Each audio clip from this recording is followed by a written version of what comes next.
This is Optimal Startup Daily, episode 887. Can you lease your car to your business? Part 2, by Dr. James M. Dahle with whitecoatinvestor.com.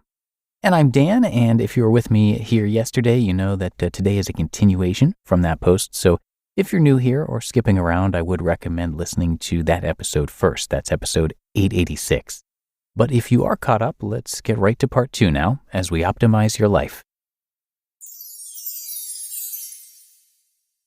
Can you lease your car to your business? Part 2, by Dr. James M. Dahle with whitecoatinvestor.com. Should you own or lease your business car? Let's get to the second question. Should you own or lease that car you are using for business purposes? The general answer here is to own. In the long run, owning a car is usually a better financial move than renting it. Renting can obviously work out better in the short term. There's a reason we all rent a car when we go to Hawaii. But the longer you have and use the car, the better owning works out. The reason why is simple. Car rental and car leasing companies stay in business because they are profitable. That means that after all of the expenses of buying, maintaining, renting, and selling their cars, there's still money left over. That's the money you save when you own the car instead of renting or leasing it. This is why Dave Ramsey calls it a fleece rather than a lease. It's because you're paying too much for what you're getting. However, I suspect there have been some gears turning in your head.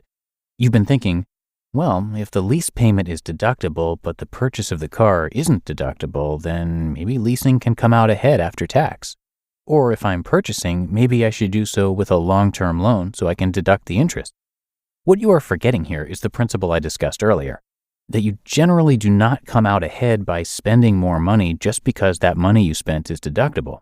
If you must spend the money, then try to make the spending deductible, but don't spend extra on a lease or car loan interest just because it is deductible. At any rate, if you need the car for any significant period of time, in other words, long enough to justify the transaction costs, which is a much shorter period of time than a standard 36-month lease, whether for personal or business use, buy it. Depreciation is a car expense. The answer to the "I can deduct a lease, but I can't deduct a purchase" crowd is that you can deduct the purchase. It's called depreciation. Now, this is only if you have chosen to deduct the actual expenses instead of the standard mileage deduction. But if you have chosen to do so, then you can calculate the depreciation on the car and deduct the percentage of that used for business mileage. Of course, any excess depreciation must be recaptured at the time the car is sold. How much is depreciation?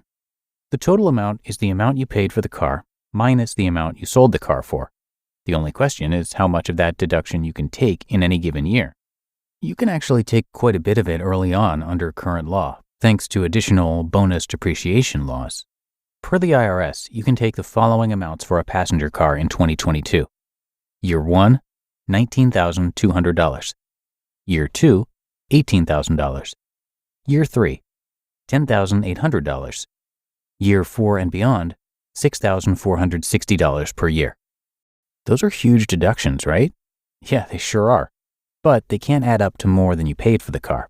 And when you sell a car, assuming you have not fully depreciated it, you basically have to give back the value of your car upon sale as depreciation recapture. The IRS also has a method of reducing your lease deduction, inclusion amounts, a bit, to make the deduction similar to what one would get had they actually purchased the car instead of leasing it. The bottom line is that you are not penalized for buying the car, and you're not penalized for buying it with cash. The tax deduction for business autos is basically equal whether you lease, buy, or finance the car. Incidentally, if the car weighs more than 6,000 pounds, there is no annual cap on the depreciation. You can depreciate it all in the first year. That's nice, but it doesn't change the total deduction there, just when you take it. Lease backs. There is one other trick. You can buy the car and then lease it to your business. Now, the deduction your business gets is precisely equal to the income that you get, so this arrangement won't change your income taxes. But it could potentially reduce payroll taxes, since that self-rental income is not subject to them, and your business income might be, unless you're an S-Corp. You do have to use fair market lease rates.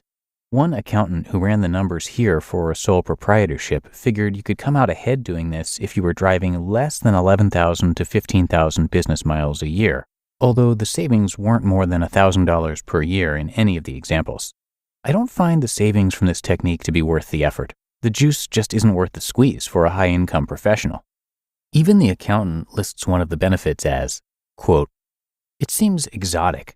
It seems like a cool thing to drop at a party as a genius idea, but in the end, it might not be all that. But looking smart can be better than being smart." End quote. Who needs that? I don't. If you want something to brag about at a cocktail party, why not talk about your latest crypto purchase? Or how you're shorting crypto depending on what the crypto markets have done lately. Physician car leases. Leasing a car is still generally the most expensive way to own a car. The second most expensive way is to buy a car and sell it every 36 months. If you can afford to turn over your cars that quickly, maybe leasing isn't so bad. It's only a little worse. I mean, you can't take the money with you. We all spend money on stupid stuff. I might spend mine on trips to Costa Rica and gas for my wake boat. You might spend yours on a lease or a new car every 3 years. So long as you're reaching your financial goals, I think it's fine. But don't go thinking you're financially savvy for doing so. Those people at the cocktail party listening to you brag about this complex lease of yours are only nodding their heads because they're either not financially sophisticated or they're just being nice. The bottom line. The personal finance gurus are right. Leasing still doesn't make sense, even if the lease is deductible. If you're a doctor, lawyer, or similar high-income professional, there's little reason for your business to buy a car, much less lease one. However, you should be sure to claim your business mileage expenses if you have any. Keep a log with the date, miles, and purpose for the trip in case of an audit. If you're writing off the entire expense of your quote-unquote business car despite putting lots of personal miles on it, you're a tax cheat, and I hope you get caught. You just listened to part 2 of the post titled, "Can You Lease Your Car to Your Business?" by Dr. James M. Dahle with whitecoatinvestor.com. If your business earns millions or tens of millions in revenue, stop what you're doing and take a listen, because NetSuite by Oracle has just rolled out the best offer we've ever seen. For the first time in NetSuite's 22 years as the #1 cloud financial system, you can defer payments of a full NetSuite implementation for 6 months. That's no payment and no interest for 6 months. 33,000 companies have already upgraded to NetSuite, and it's #1 because they give your business everything you need in real time, all in one place. And the confidence that comes with having all of your information in one place really helps to streamline decisions, saving you time, money, and energy, all thanks to NetSuite's amazing offer. If you've been sizing up NetSuite to make the switch, then you know this deal is unprecedented. No interest, no payments. Take advantage of this special financing offer at netsuite.com/startup, netsuite.com/startup, to get the visibility and control you need to weather any storm. netsuite.com/startup.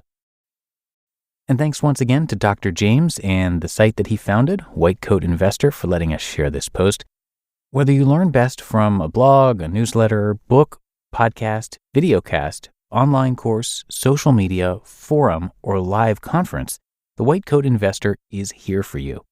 Doctors and other similar high-income professionals provide important benefits to society, and the White Coat Investor can help you to become financially literate and disciplined, which will allow you to spend your time and effort on your patients, your family, and your own wellness.